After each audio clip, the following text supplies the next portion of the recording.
This year's Halloween Horror Nights 34 looks like it might be bigger than it's ever been before. Hello everybody, welcome. We've got new information that reveals we could be getting more houses this year than ever, including a possible Epic Universe tie-in. So today, we're gonna cover everything that we know, and we're gonna do lots of speculating on what houses we might see this year.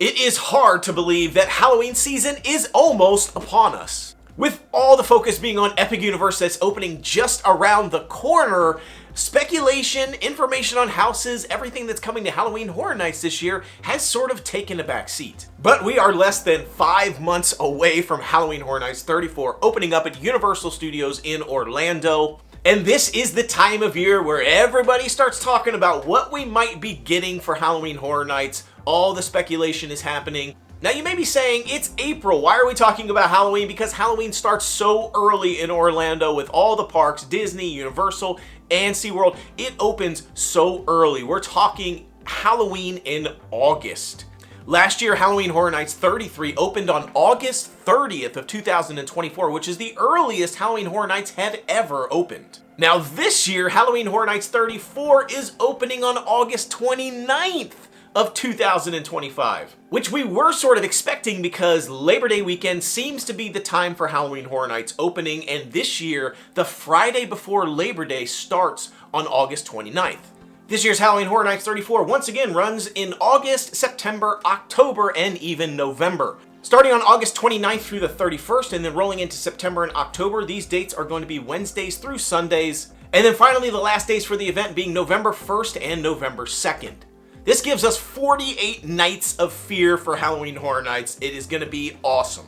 Now, last year's ticket prices and release dates were revealed on April 4th, so we are expecting to be getting information on the tickets this year anytime. Now, these are for the single day tickets. For multi-day, for the passes, like the frequent fear passes, those didn't come out till much later. Now, one of the things that I really am interested in is whether or not we're going to get the premium screen night again this year. That was a $350 one-time deal. The event ran from 6:30 p.m. until 2 a.m. and it was one night only, $350 a person, which was very steep. And that was on August 29th, which was the day before it opened last year, which means this year, if they do it again, it would be August 28th.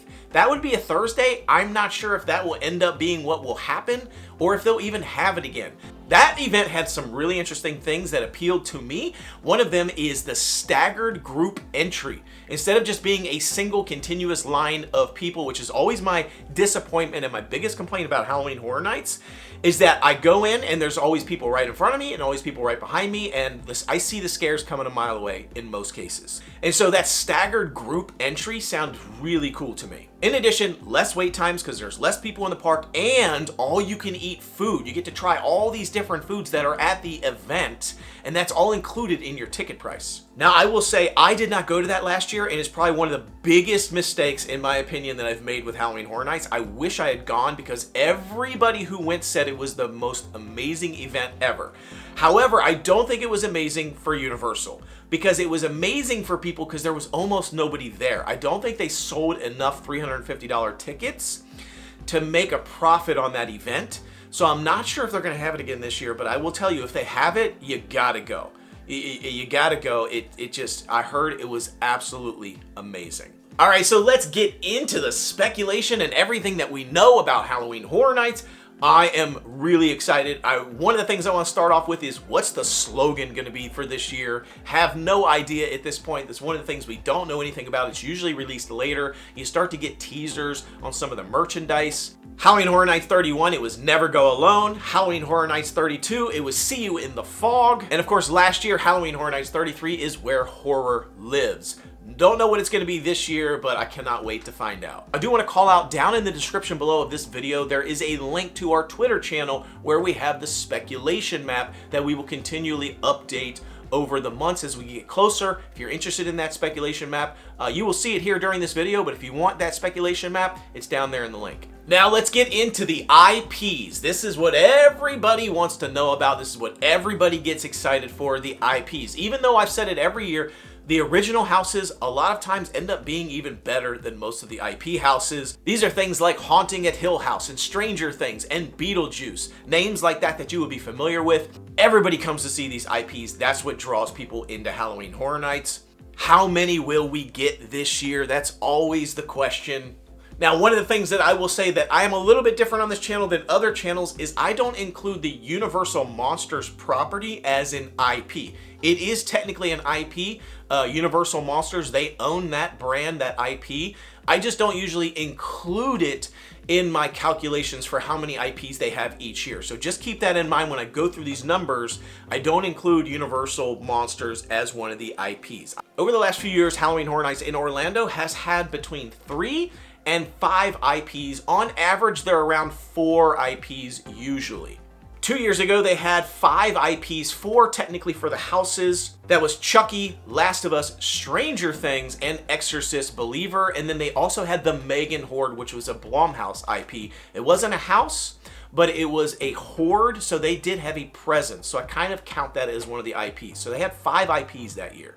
Last year, HHN 33, they only had 3 IP houses, and then they did have a scare zone that was also technically IPs. There was Ghostbusters, Insidious, and Quiet Place, but they also had the Blumhouse scare zone, so technically, those were more IPs. This year, we are anticipating between 4 and 5 IPs, and we're gonna go through them as we get into the spec map and all the different locations. So that is exciting that we're gonna have a decent number of IPs, we hope, if these rumors come true. Let's start off talking about the icon for the year. Every year, there is an icon that represents the event. You're familiar with a lot of them, like, of course, Jack the Clown. That's probably the most famous icon. This year, there is speculation that we could be getting the director. Paul Ravinsky is the director. He was the 3rd original icon ever created. They had some icons before that that were IP related. They weren't original characters. He's the 3rd original. Jack the Clown is the 1st original icon character ever created for Halloween Horror Nights. Now, the director has been featured in some of the houses, but he's never directly been the icon. There are a lot of rules around who is an icon at Halloween Horror Nights, and it has all these things about they have to have their own house for the year. They have to be represented in a particular area of the park. They have to be out in the park in the scare zones. And it looks like this year it might be the director. This might be his turn. He's always been featured in houses, but he's never been the icon for the year. Now let's talk a little bit about the permits that have recently been filed. Every year, Universal files all these permits to do building and construction in their sound stages, in their sprung tents, in their parade warehouses. And this year they filed all of those, and we were able to dig up all the information on them, and it looks like we've got at least 10 houses, and I'll talk about why I think there might be more than that in just a moment. This year they are all codenamed as Flowers.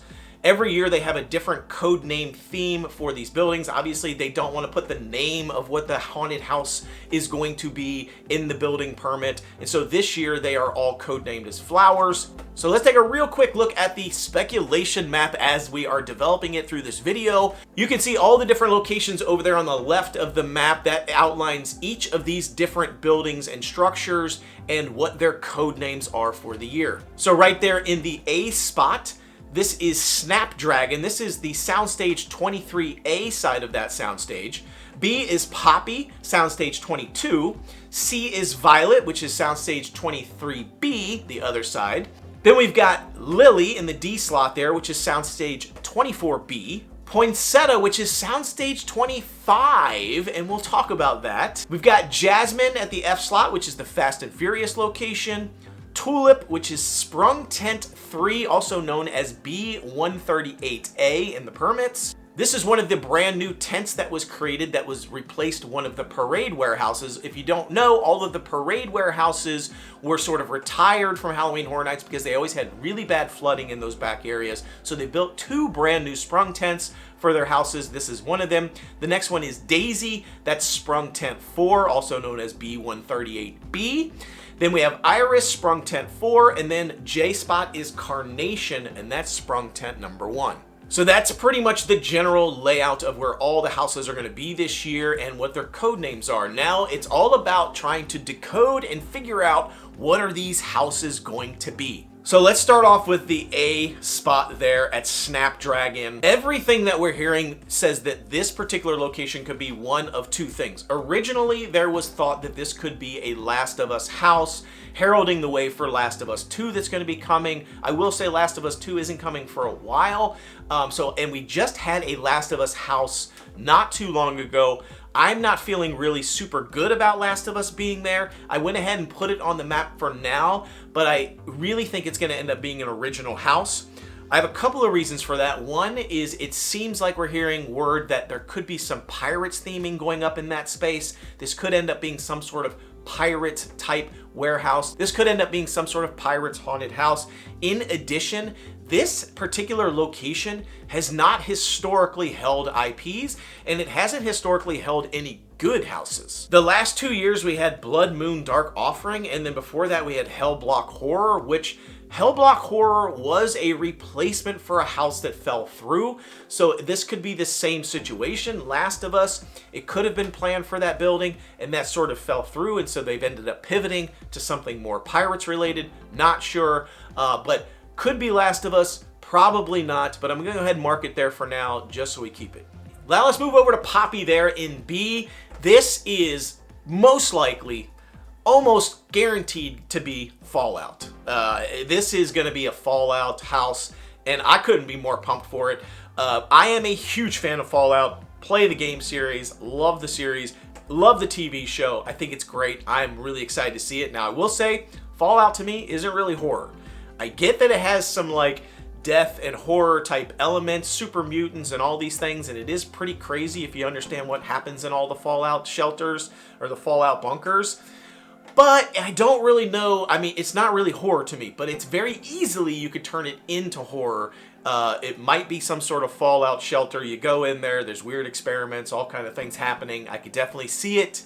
This is a highly popular brand, and it's getting more popular with the show. And this particular location has held some heavy hitters in the past. Last year we had Quiet Place. Before that we had Exorcist Believer. So I definitely think that this is going to be an IP. It's probably going to be Fallout. Now let's move to Violet.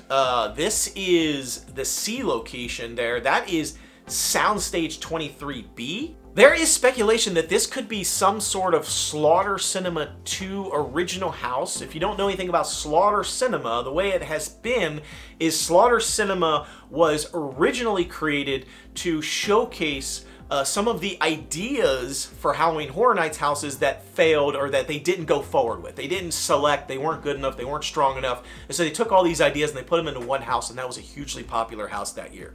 Last year they had Slaughter Cinema 2 where they did that again, and they had all these different failed ideas and they put them all into one house.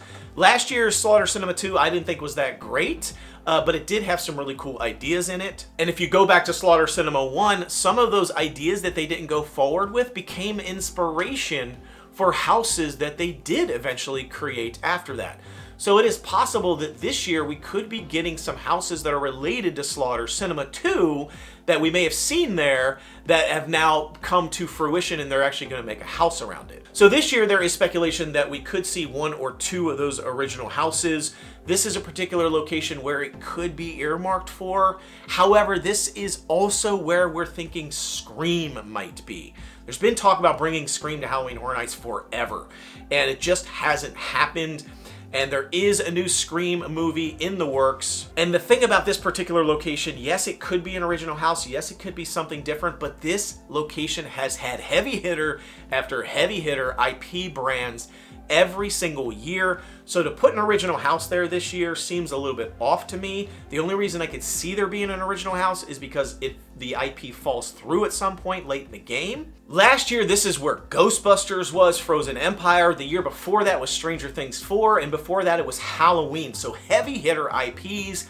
I feel like it's highly likely we're going to end up getting Scream in this location. The next location up there, Lily, which is the D location. This location, I have no idea what this is. There's really not a lot of information coming out about this spot, but I will say this one thing. Nothing in this particular location really has ever been that good. We've had Triplets of Terror there. We've had Dueling Dragons, which I thought Dueling Dragons was really cool, but it wasn't really scary. It wasn't like a crazy awesome house. I liked it because I'm a big fan of Dueling Dragons and I thought it was cool, but it was more just like a cool walkthrough than a haunted house. We also had Fiesta de Chupacabras and Revenge of the Tooth Fairy. Not any real big, major, awesome houses. Those are just sort of in middle of the road houses or some of the worst houses for the year. So I'm not expecting a lot out of this spot. All right, now let's move over to the most controversial location for the year. This is E. This is Poinsettia, and this is Soundstage 25. What's important about this is we haven't had a house in Soundstage 25 in a long time. But it looks like this year we're getting one. This is going to be most likely Scream, if it doesn't end up in the other location that I talked about, or possibly a Conjuring IP house. I'd love to see a Conjuring house. They've talked about Conjuring for quite a while again. We just haven't seen it materialize. We've all been waiting for Conjuring. Gosh, I don't even know how many Conjuring movies there are now. But we're still waiting. This could be the year. We could get Conjuring here. But again, we could also get Scream. We've never had a Scream house. They've talked a lot about bringing Ghostface over to this location, over into Halloween Horror Nights. We just haven't seen it. But again, there have been like 6 Scream movies, and I think the 7th one is coming up here in next year, 2026. So I'm a big fan of the original Scream movie. Not so much a fan of some of the later ones, but some of them are good. So I would love to see a Scream or a Conjuring house. We'll see what we end up getting. Even though we haven't had a house in Soundstage 25 in a long time, the houses that we had in that location were huge. Like heavy hitter houses. Listen to this list. 2019, Stranger Things. 2018, Poltergeist. 2014, The Walking Dead. We have had some massive heavy hitters in this location, which is why I definitely think it has to be a Scream or a Conjuring. It's got to be an IP house. They're bringing Soundstage 25 back for a reason. I think it's going to be an awesome house. All right, moving over to the Fast and Furious building. While it is one of the worst attractions ever made, it does tend to have some pretty cool houses. And this year, it looks like we might finally be getting Five Nights at Freddy's. Believe it or not, it might finally be coming. I cannot be more excited.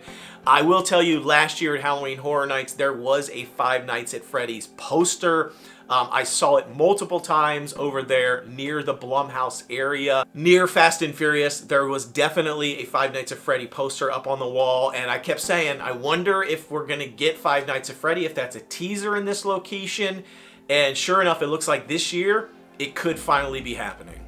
But we could also be getting some sort of other Blumhouse production in this location. This location has historically been Blumhouse. That's where we usually see the Blumhouse haunted houses and even the scare zones. 2 years ago, we had Chucky there. 3 years ago, we had the Horrors of Blumhouse, which was Freaky Friday and the Black Phone combined. Now, we didn't have a Blumhouse house there last year. We had Major Sweets Candy Factory. But right outside of Fast and Furious, the scare zone there was a Blumhouse scare zone.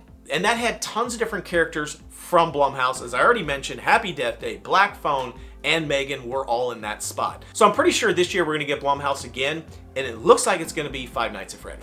Now let's move over to G. This is one of the new sprung tents that has been put up last year to replace one of the Parade Warehouse buildings. Speculation there is we're gonna get some sort of potentially a Slaughter Cinema 2 original house again. This could be Killer Kringles or something of that nature. Some sort of Christmas-like house. However, I'm not really sold on that. I'm not really sure. Here's the thing. We haven't seen a Universal Monsters house yet. No speculation that there's a Universal Monsters house at all this year. And I think this might be where we end up getting some sort of Universal tie-in to Epic Universe. Potentially Dark Universe and the Universal Monsters there. This location, for the past 3 years in a row, has been Universal Monsters. Last year, it was Universal Monsters Eternal Bloodlines. The year before that, when it was a Parade Warehouse, this building replaced the Parade Warehouse, it was Universal Monsters Unmasked. And then the year before that, it was Universal Monsters Legends Collide. So we've had Universal Monsters, Universal Monsters, Universal Monsters 3 years in a row in this basically this spot. And now suddenly we don't have Universal Monsters anywhere at all in Halloween Horror Nights? I'm not buying it. seems to me like that's kind of a missed opportunity. I feel like we might end up getting some sort of like dark universe, cool tie-in here in this location, and they're really just keeping it under wraps. So I am crossing my fingers that we get that. I think it could be awesome. Now let's talk about the big one that everybody could be really excited for, which is H, and that is none other than Terrifier. Terrifier is one of the craziest horror films and sequels ever made. I mean, the Terrifier films, if you've never seen them, be careful. Don't have kids there. Don't do it. Trust me, don't do it. It's insane. It's insanely gory. It's crazy. And people just love that series. It started out small. It's getting bigger now. It's starting to become more mainstream. I would say it's probably going to have to be like one of the craziest, grossest, scariest, weirdest haunted houses ever if they pull this thing off this year. The thought of seeing Art the Clown somewhat terrifies me. I'm not gonna lie, it's pretty terrifying. Now last year we didn't have the best house there, Goblin's Feast. It was okay. It was kind of cool. I dug it, but it really wasn't scary. But the location that it replaced has had some crazy heavy hitter IPs. That Parade Warehouse had Last of Us, had The Weeknd, and Haunting of Hill House. So I feel like it's likely this is going to be the spot where we get Terrifier. Now let's talk about Iris in the Eye location. This is, again, speculated to possibly be a Slaughter Cinema 2 original house, maybe Zyborgs. That's what I've been hearing. I don't feel like it's going to be Zyborgs. It doesn't feel like it to me. I don't think that it matches. I think some of the things that we're hearing about the visuals and what they're trying to do there doesn't really feel to me the same. It feels more space themed than Zyborgs. Zyborgs was, yes, it was kind of futuristic and all that, but it was really more about like these weird creature cyborg robot things. I just don't know. I'm not sure what we're gonna end up with there. Now in the J spot, again, a Slaughter Cinema 2 hypothesis here could end up being Hatchet and Chains Demon Bounty Hunters. That's what we're hearing. That's what we're seeing. A lot of people have been speculating that it's going to be a Slaughter Cinema 2 original house again. I think this is the most likely location and most likely Slaughter Cinema 2 original house that we're going to get Halloween Horror Nights 34. I think out of all the different speculation, this is probably the most likely to actually be some sort of Slaughter Cinema 2 spin-off house. Hatchet and Chains, Demon Bounty Hunters, that was in the house. I think that's the one we're going to get there this year. Now let's talk about Soundstage 24A. What about Soundstage 24A? We have had Soundstage 24A as a staple for Halloween Horror Nights for years and years, and now all of a sudden, we don't have a building permit. We got nothing for Soundstage 24A. This is weird that we wouldn't have a house in 24A. It's not necessarily weird that there's not a permit for it, because it is a two-sided house. They basically have one giant warehouse, and they have two sections. They have an A and a B, and usually there's two houses. And those houses, sometimes one of the houses can be bigger than the other. It's not an even split down the warehouse. But basically, they file a permit for both sides, but sometimes they don't. It depends on if they're changing anything structurally inside the building or any sort of electrical work. And if they're not changing any of that, and they're just changing the decorations and what it looks like inside, they don't need to file a permit. And in years past, they have had two houses in a building and only had one permit for it.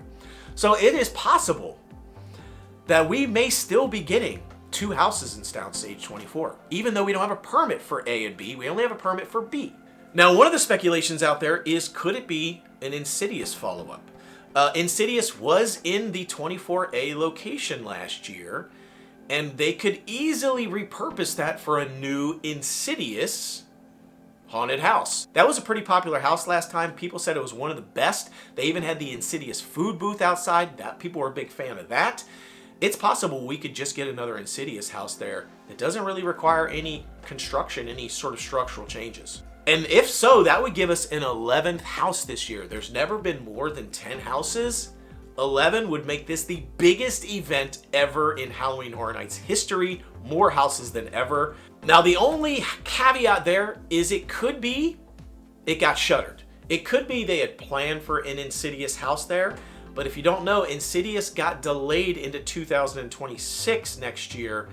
And so they could have potentially planned for an Insidious house there in 24A. And then once the movie got pushed, they could have shuttered it and said, never mind, we're not going to put a house there at all, and then just leave it empty. that's also a possibility. So that would be a shame if we don't get something this year. That location has been phenomenal in years past, in my opinion. Last year we had Yeti Campground Kills, which was an awesome house again. The Yeti house was just fantastic. And then the year before that was Dead Man's Pier Winter's Wake, which is by far one of the most amazing houses I have ever seen. It was the cold house for that year. It was phenomenal. So we've had so many great houses in that location. I really would be sad to see it go this year, but we'll find out more as we get closer. So overall, my thoughts on the IPs that we could potentially be getting this year, I'm pretty excited. But I will say last year, I wasn't that impressed with the IPs. I was not jazzed. Last year we had Ghostbusters, Quiet Place, and Insidious. I wasn't really that amped about any of those, to be honest. And man, was I wrong. I mean, I was so wrong. Those three houses were spectacular. This year, though, I have to say, man, I'm excited about all these IPs. It could be really cool. Now let's talk about scare zones. We usually don't know too much about scare zones. 2 years ago, all the scare zones were connected. They were all connected by Dr. Oddfellows, which was the icon for the year. All of them were connected to him. Last year, we had 2 scare zones that were connected to each other, the Sinister and Surreal scare zones. That was the Duality of Fear scare zone and the Demon Queen scare zones right next to each other. Now, allegedly, this year we could be getting some sort of scare zone that is Scarecrow related. We haven't heard a lot about Scarecrows being in any of the houses, but we have heard that there was a bunch of Scarecrow masks. I don't know what the rumor, I don't know where this rumor came from, it's a rumor. Heard that allegedly a bunch of Scarecrow masks have been purchased, so it's possible we could be getting some sort of Scarecrow scare zone or even a house. But that's really all we know about scare zones at this point. Don't know much about it. Don't know if they're going to be connected. We'll see what ends up happening. But one other big thing that's on my mind is, will the Megan Horde return? The Megan Horde 2 years ago was hugely popular. I mean, it was a very popular sort of traveling show. We thought for sure we were going to get it again last year. We didn't get it. But we did end up getting Megan in the Blumhouse scare zone, but we didn't get the Horde. So I'm really hoping that we get that Megan Horde back this year. It could be really cool. Maybe it was a nightmare for them to do, trying to find people that all matched a certain height and size and everything. But it would be great to see that come back this year. So I'm going to put it on the map for now as a placeholder, but don't know if we're going to get it. Now, of course, the shows, we're getting another Nightmare Fuel. That's happening. Mark it down. We're going to get it again. Another new Nightmare Fuel show. It's super popular. People love it. Will we get a Lagoon show? We haven't had one. We didn't get one last year. I thought for sure we might get one because all the drones and everything, they were creating a new show. They ended up sort of bowing out and not having it, which is disappointing. Hopefully we get it back. And then, of course, the Wizarding World of Harry Potter Death Eaters. Definitely feeling like they're going to make another return this year. They're in Diagon Alley. Now, of course, you will notice on the attractions list, Rip Ride Rockit is gone. It's not going to be there this year, so I've added some additional Transformers is in there this year. I don't know if we'll end up getting it, but hopefully we do. We've got the Mummy, and we've got Diagon Alley Gringotts there, and then we've got Men in Black. Hopefully those are the attractions. We might even get Simpsons, since Rip Ride Rockit is going away. Simpsons has been in Halloween Horror Nights in the past. Maybe we'll get it again this year. All right, so that's everything that we've got. I think with Epic Universe opening soon, their focus is now going to start shifting to other things, and they're going to start putting more money into the other parks. This could be the year for Halloween Horror Nights, pivoting a little bit of that now over to there and saying, you know what, let's make it even bigger than it's ever been, get more attention back on Universal Studios to try to draw some of that traffic away from Epic Universe and get people to go back to Universal Studios. This could be the year of the biggest Halloween Horror Nights ever. I am so excited for this year's event. Let me know what you think. Are you pumped? Do you have any other ideas, other speculation you've heard? I'd love to hear from you in the comments. What's right about this video? What do you think is wrong about this video? Drop it in the comments. I will use it in my future videos. We're going to keep speculating. I'll keep dropping new speculation maps. Keep checking back. I love Halloween Horror Nights. I love Halloween season. It's coming up, and you've got lots more content coming for you. So be sure to like, subscribe, and share this content. Subscribe to this channel. Once again, thanks for watching, and until I see you next time, the Noble Way is the easy way. Bye-bye, everybody.